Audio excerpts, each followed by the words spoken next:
এই ওঠো না, ওঠো। হ্যাঁ, কে কে কে কে?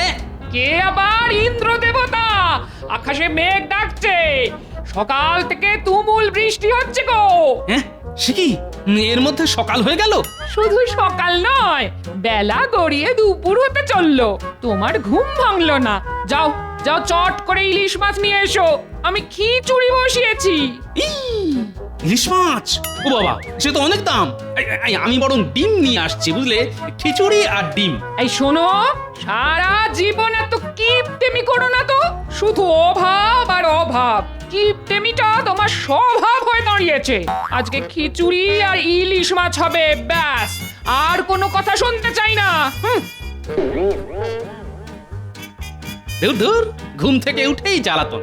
হে ঈশ্বর, তুলে নাও, তুলে নাও। ভেবেছিলাম সারাদিন কোথায় পড়ে পড়ে ঘুমোবো, তা না, মৌকা পেয়ে ঠিক বাজারে পাঠিয়ে দিল। এখন গ্যাঁটের কড়ি খরচা করে ভালো দেখে ইলিশ মাছ কেন? দূর দূর দূর, ভাল লাগে না।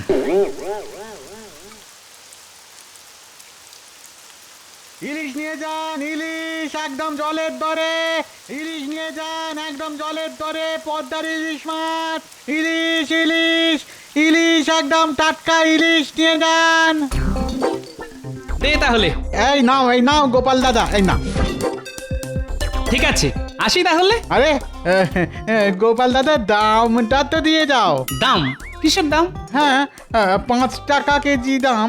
এই তো বললি জলের দরে ইলিশ, জলের আবার কোনো দাম আছে নাকি? হ্যাঁ, ওটা তো কথার কথা গোপাল দাদা, মাছ আবার জলের দরে বিক্রি হয় নাকি? শোন, আমার কাছে কথার দাম আছে, তোর না থাকতে পারে। দূর দূর, সকাল সকাল আমাকে কেমন ঠকিয়ে দিয়ে চলে গেল।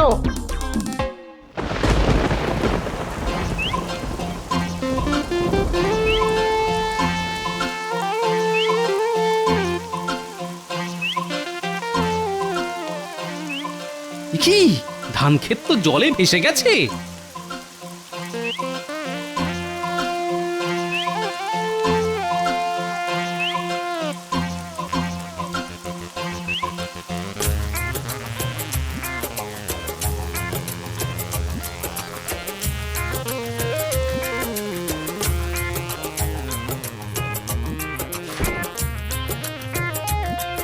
কি গোপাল, কালকে রাজসভা এলে না, আবার আজকে এত দেরি, তা ব্যাপারটা কি?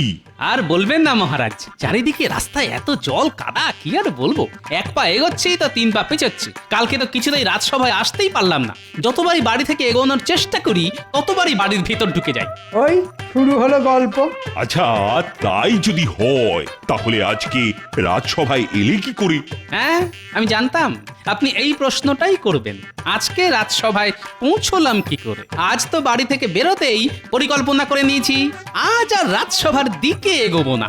তাই আজ শুধু 1 পা করে পিছিয়েছি আর 5 পা করে এগিয়ে এসেছি। তাই তরতর করে রাজসভায় চলে এলাম। ওহ গোপাল, তোমার উপস্থিত বুদ্ধির জবাব নেই। রক্ষা করুন মহারাজ, রক্ষা করুন মহারাজ, রক্ষা করুন। সব সর্বনাশ হয়ে গেল আমাদের, সব সর্বনাশ হয়ে গেল। মহারাজ, মহারাজ কিছু একটা করুন, কিছু একটা করুন। কি হয়েছে তোমাদের? মহারাজ, মহারাজ, আমাদের চাষ জমি জলের তলায় চলে গেছে, ঘর বাড়িও ডুবে গেছে। কালকে থেকে না খেয়ে আছি মহারাজ, আপনি কিছু একটা ব্যবস্থা করুন মহারাজ। আচ্ছা, তোমাদের মোটামুটি কতজন গ্রামবাসী এরকম সমস্যায়? তাও শখানেক তো হবেই মহারাজ। কিন্তু রাজবাড়ির ভান্ডার থেকে তো অত লোকজনের খাবার দাবার এই মুহূর্তে জোগান দেওয়া যাবে না। মহারাজ, মহারাজ, আপনি আমাদের মা বাপ, আপনি আপনি কিছু একটা করুন। আমি মরে যাই, আমি মরে যাই, মরে যাব, কিন্তু আমার স্ত্রী সন্তানকে এরকম না খেয়ে মরতে দেব না।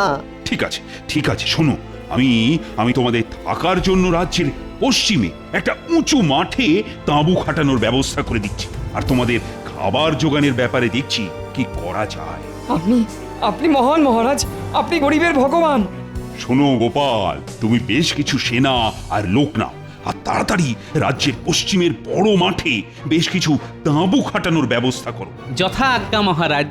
আর মন্ত্রী, বলুন মহারাজ। তুমি আমার সাথে মুর্শিদাবাদে চলো।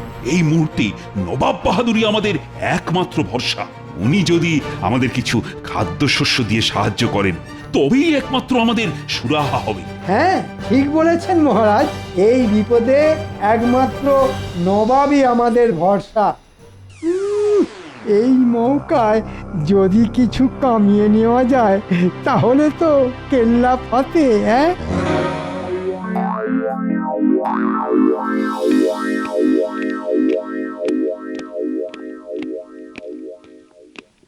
কি কৃষ্ণচন্দ্র, এত ঝড় জলের মধ্যে তুমি হঠাৎ আমার মহলে? জাহাপনা, অনেক বিপদে পড়ে মানে এই ঝড় জলের মধ্যেও আপনার কাছে ছুটে এসেছি। কি বিপদ কৃষ্ণচন্দ্র?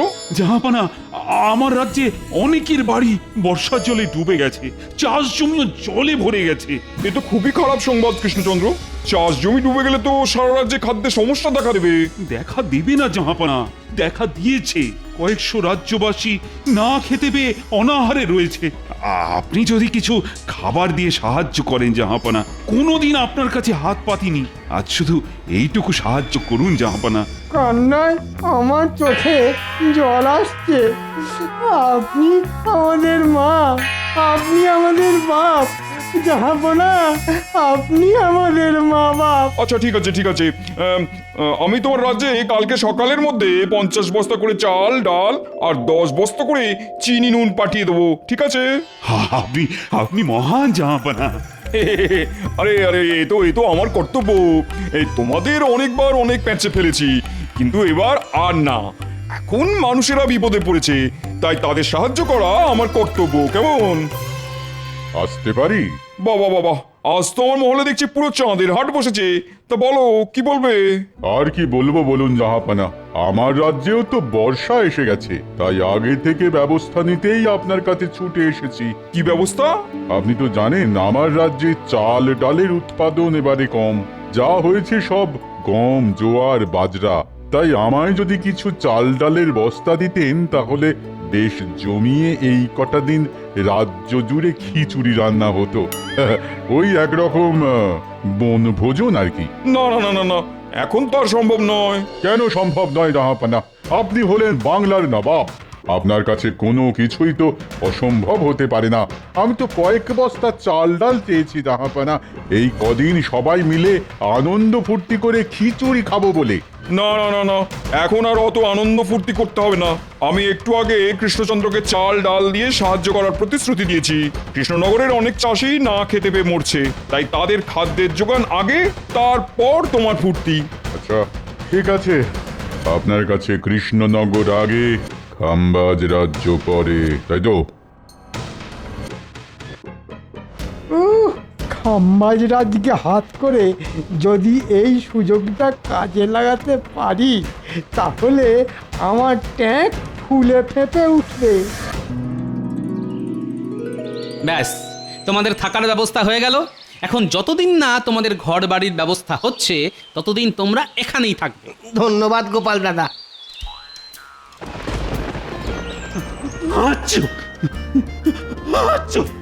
বাবা, একটু একটু বৃষ্টিতে ভিজতে না ভিজতে ঠান্ডা লেগে গেল।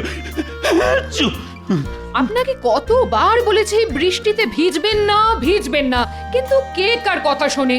আরে আরে আমি কি আর নিজের ইচ্ছে ভিজেছি নাকি? কালকে ওই মুর্শিদাবাদ ফেরার বাবা, কি বৃষ্টি! প্রণাম মহারাজ, আপনি ডেকে পাঠিয়েছেন? হ্যাঁ মহারাজ, নবাব বাহাদুর কি খাদ্যশস্য পাঠিয়েছে? এই শোনো, ওই ভাড়ার ঘরে সমস্ত চাল ডাল চিনির বস্তা বোঝাই করা রয়েছে। তুমি তুমি ওখান থেকে নিয়ে ত্রাণ শিবিরে বিতরণ করা শুরু করে দাও, চটপট। এবার বটা ঘটাকে দিয়ে বেশিরভাগ খাবার গোপন জায়গায় সরিয়ে ফেলতে হবে। তারপর আমায় আর দেখে কে? হ্যাঁ,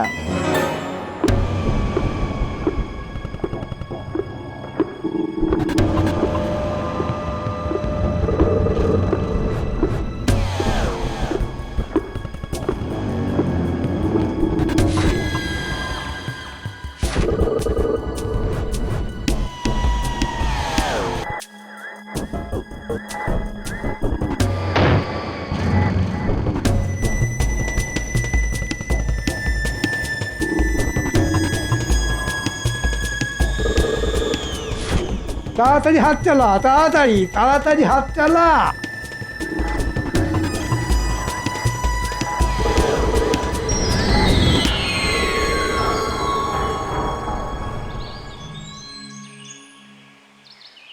ব্যাস, এই 1 বস্তা চিনি, 1 বস্তা চাল আর 1 বস্তা ডাল শুধু বিতরণ হবে।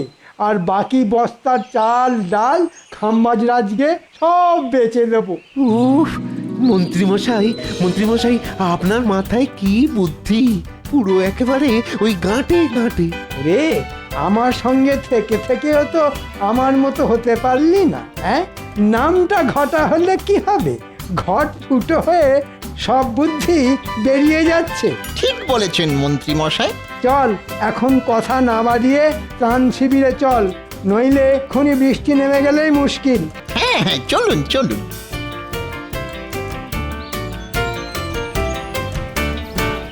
এই, তোমরা সবাই সারিবদ্ধ হয়ে বাটি নিয়ে দাঁড়িয়ে পড়ো, চাল ডাল চিনি দেওয়া হবে।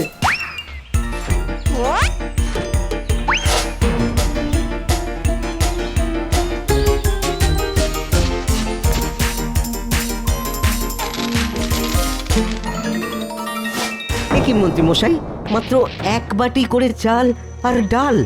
এ তো আমাদের দুবেলাতেই শেষ হয়ে যাবে। তাতে আমি আর কি করব ভাই? নবাব যেটুকু দিয়েছেন তাই তোমাদের ভাগ বাটোয়ারা করে দিচ্ছি। কাউকে বেশিও দিচ্ছি না, কাউকে কমও দিচ্ছি না। কেউ না নিতে চাইলে বললো, তার ভাগেরটা আমি নিয়ে নেব। না না, নেব না কেন? বিপদের দিনে 1 মুঠো চালও সোনার থেকে দামি। নাও নাও।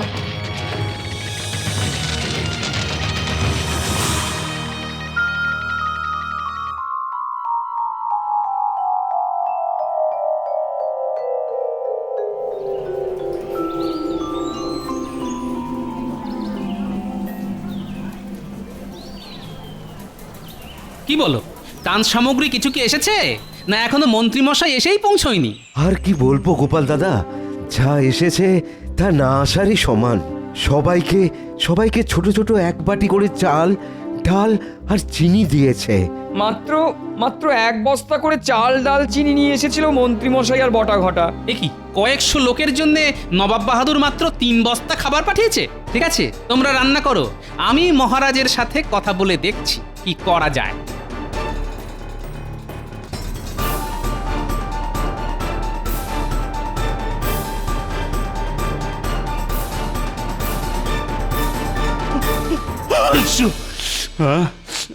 বাবা, কি ঠান্ডা লাগলো রে বাপরে বাপ। এ কি মহারাজ, বাইরেও ঝড় জল, ঘরের ভিতরেও ঝড় জল। বাবা, ভালো বলেছো গোপাল। বলো বলো, কি বলতে এসেছো বলো। বলছিলাম কি মহারাজ, আপনি আর মন্ত্রীমশাই তো নবাব বাহাদুরের কাছে ত্রাণ সাহায্য চাইতে গিয়েছিলেন, তা তিনি মাত্র 1 বস্তা করে চাল ডাল চিনি পাঠিয়েছেন? না না, তিনি তো 50 বস্তা করে চাল ডাল আর 10 বস্তা করে চিনি আর নুন পাঠিয়েছেন। কিন্তু মন্ত্রীমশাই তো ত্রাণ শিবিরে শুধু 1 বস্তা করে চাল ডাল চিনি নিয়ে এসেছিল, আর তার থেকে সবাইকে 1 বাটি করে দিয়েছে। কি যা তা কথা বলছো বলো তো? সত্যি বলছি মহারাজ, আপনার বিশ্বাস না হলে আমার সাথে ত্রাণ শিবিরে চলুন। না না গোপাল, আমার তোমার উপর ভরসা আছে। বাবা, আমি এই বর্ষা বাদলার মধ্যে আর বাইরে বেরোবো না। আমি মন্ত্রীকে এখানেই ডেকে নিয়েছি। বাবা, প্রহরী, ও প্রহরী। বলুন মহারাজ। শোনো, মন্ত্রীকে এক্ষুনি ডেকে নিয়ে এসো তো।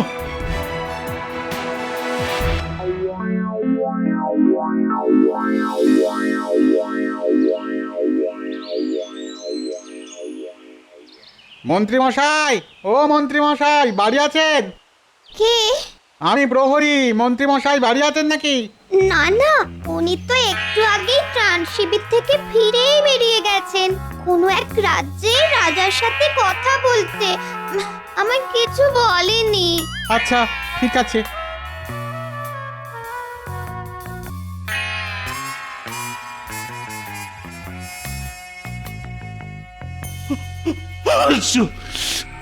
মহারাজ মন্ত্রী মশাই তো বাড়িতেই নেই। হ্যাঁ, বাড়িতে নেই তো কোথায় গেছে? মন্ত্রী মশাইয়ের স্ত্রী বললেন কোনো এক রাজ্যের রাজার সাথে দেখা করতে গেছেন, কিন্তু কোথায় গেছেন সেটা জানেন না। দেখলেন মহারাজ, এই লোকটাকে আপনি আজও চিনতে পারলেন না। এখন দেখুন কোথায় কার সাথে সন্ধি বাঁধতে চলে গেছে। শোনো গোপাল, এখন আর ওসব কথা বলে লাভ নেই। মন্ত্রীকে খুঁজে বের করতে হবে, আর তার আগে জানা দরকার বাবা ওই ওই বাকি ত্রাণের বস্তা মন্ত্রী কোথায় রেখেছে বা নিয়ে গেছে। হ্যাঁ, ঠিক আছে মহারাজ, আপনি আমায় একটু ভাবার সময় দিন, আমি দেখছি কি করা যায়।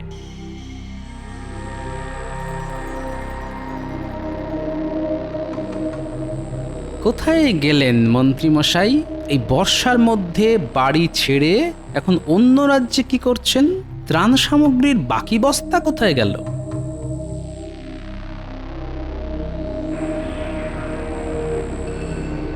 প্রশ্ন প্রশ্ন, এতগুলো প্রশ্ন মাথার মধ্যে ঘুরঘুর করছে, কিন্তু কোনো উত্তর খুঁজে পাচ্ছি না। ওরে বাপরে, এত পিঁপড়ের ঝাঁক কোথা থেকে এলো? এ কি, এরা তো সব মুখে করে চিনি নিয়ে আসছে। যাই তো গিয়ে দেখি কোথা থেকে আসছে। এ কি, পিঁপড়ের দল তো মনে হচ্ছে ওই দিক থেকে আসছে। কোথায় এত মিষ্টি জমেছে, গিয়ে দেখা যাক।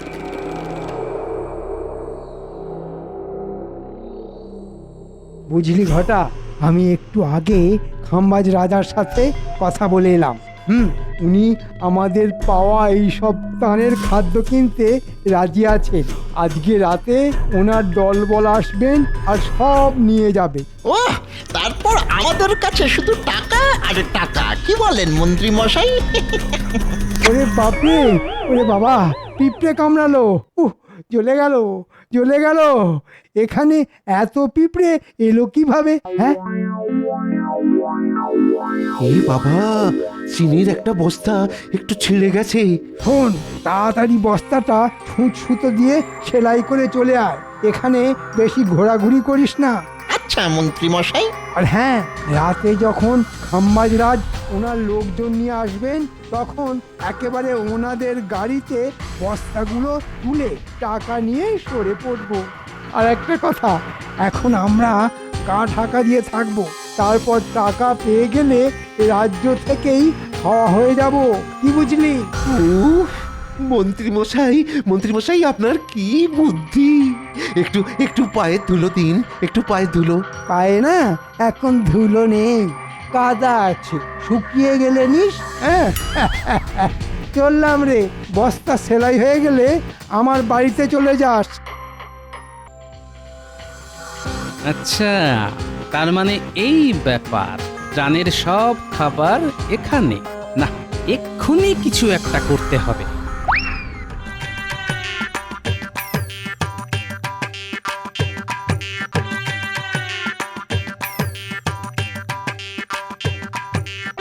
এই খাওয়া দাওয়া হয়েছে?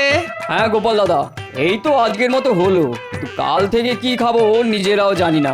শুধু কাল কেন, কাল থেকে আগামী যতদিন না অবধি জল বৃষ্টি কমছে, যতদিন না তোমাদের ঘর বাড়ি থেকে জল নামছে, ততদিনের খাবারের বন্দোবস্ত হয়ে গেছে। সত্যি গোপাল দাদা? হ্যাঁ সত্যি। তার জন্যে তোমাদেরকে আমার সাথে একটা জায়গায় যেতে হবে। চলো চলো, তাড়াতাড়ি চলো।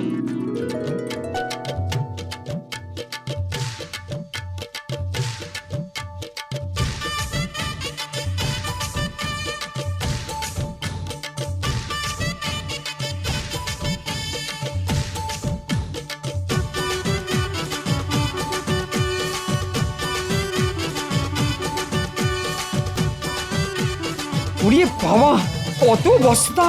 হ্যাঁ, এর মধ্যে চাল, ডাল, চিনি, নুন সব আছে। তোমরা সবাই এক একটা করে বস্তা নিয়ে শিবিরে চলো।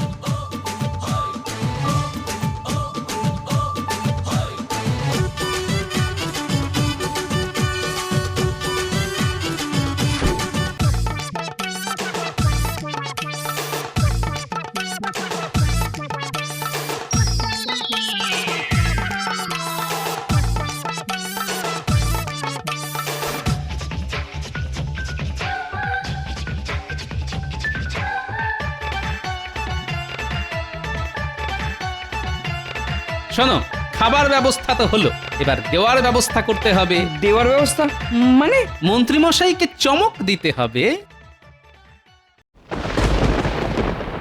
এ কি আবার মেঘ ডাকছে? এখন তো বৃষ্টি শুরু হলেই মুশকিল। এই এই তোমরা সবাই একটা একটা করে বস্তা চটপট গাড়িতে তোলো।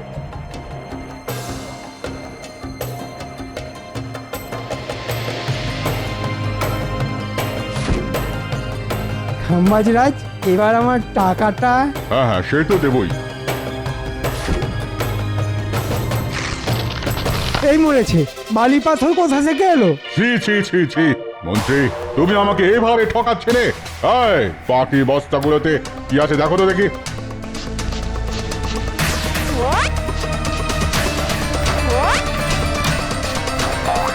মহারাজ মহারাজ, এগুলোতেও সব মাটি পাথর বালি। সে কি? হ্যাঁ, বালি পাথরই তো পাবেন, কারণ খাবার যাদের পাওয়ার কথা তাদের কাছে চলে গেছে। মন্ত্রী, আমি গোপালের কাছ থেকে সব খবর শুনেছি।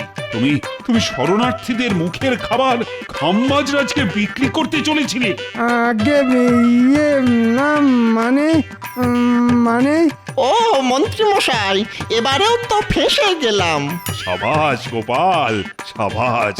আজ তোমার জন্যই এই শরণার্থীদের মুখে খাবার আসবে। তুমি যদি বিচক্ষণ না থাকতে তাহলে তো এতক্ষণে সব হাওয়া হয়ে যেত।